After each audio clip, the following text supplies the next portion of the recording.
ಸೂರಿಂಜೆಯ ಸರ್ಕಾರಿ ಪ್ರೌಢಶಾಲೆಯ 10ನೇ ತರಗತಿ ವಿದ್ಯಾರ್ಥಿ ನಿಖಿಲ್ ವಾಲಿಬಾಲ್ ಆಡುತ್ತಿದ್ದಾಗಲೇ ಕುಸಿದು ಬಿದ್ದು ಮೃತಪಟ್ಟ ವಿಚಾರದಲ್ಲಿ ಮಾಧ್ಯಮಗಳ ಪ್ರಶ್ನೆಗೆ ಉತ್ತರಿಸಿದ ಸಚಿವ ಯುಟಿ ಖಾದರ್, ಇದು ಅತ್ಯಂತ ದುಃಖದ ವಿಚಾರ.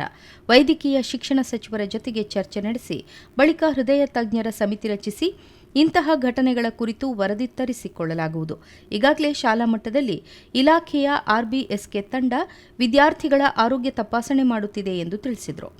ತಮ್ಮ ಶಾಲಾ ಆಟ ಮೈದಾನ ಆಟ ಆಡೋ ಸಂದರ್ಭದಲ್ಲಿ ಇವತ್ತು ಕೊಲ್ಯಾಪ್ಸ್ ಆಗಿ ಇವತ್ತು ಮೃತಪಟ್ಟಿರೋದು ಅತ್ಯಂತ ನಮಗೆ ನೋವಿನ ವಿಚಾರ.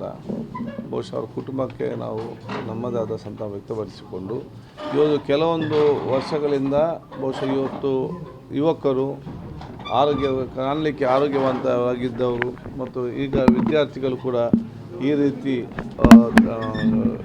ತತ್ಕ್ಷಣವೇ ಒಂದು ಕೊಲ್ಯಾಪ್ಸ್ ಆಗಿ ಇವತ್ತು ಪ್ರಾಣ ಕಲ್ತಿರೋ ಬಗ್ಗೆ ಇವತ್ತು ನಾವೆಲ್ಲ ಕೂಡ ಚಿಂತಿತರಾಗಿದ್ದೇವೆ. ಯಾಕೆ ರೀತಿ ಆಗ್ತದೆ ಅಂತ ಹೇಳಿಕೊಂಡು ಅದಕ್ಕಾಗಿ ಬಹುಶಃ ಈಗಾಗಲೇ ಕೆಲವೊಂದು ಹಿಂದೆ ತನಿಖೆಗಳು ಮಾಡಿದರು. ಅದು ಬಹುಶಃ ನಾನು ಈ ಬಗ್ಗೆ ಮುಂದಿನ ದಿನಗಳಲ್ಲಿ ಮೆಡಿಕಲ್ ಎಜುಕೇಷನ್ ಮಿನಿಸ್ಟ್ರಿ ಜೊತೆ ಮಾತಾಡಿಕೊಂಡು ಹಿರಿಯ ನಮ್ಮ ಹೃದಯ ತಜ್ಞರು ಯಾರಿದ್ದಾರೆ ಚರ್ಚೆ ಮಾಡಿಕೊಂಡು ನಿಜವಾಗಿ ಇದರಲ್ಲಿ ಯಾವುದಿದೆ ಏನು ಕೆಲವೊಂದು ಕಡೆ ಒಂದೊಂದು ಕಾರಣ ಅಂತ ಬರ್ತದೆ, ಅದು ನಿಜವಾಗಿ ಕೂಡ ಬಹುತೇಕ ಏನದಕ್ಕೆ ಕಾರಣ ಅಂತ ನಾವಿವತ್ತು ಆಲೋಚನೆ ಮಾಡಿ ಅದರ ಬಗ್ಗೆ ನಾವು ನಿಮಗೆ ತಿಳಿಸಲಿಕ್ಕೆ ನಾವು ಇಚ್ಛಿಸ್ತೀವಿ.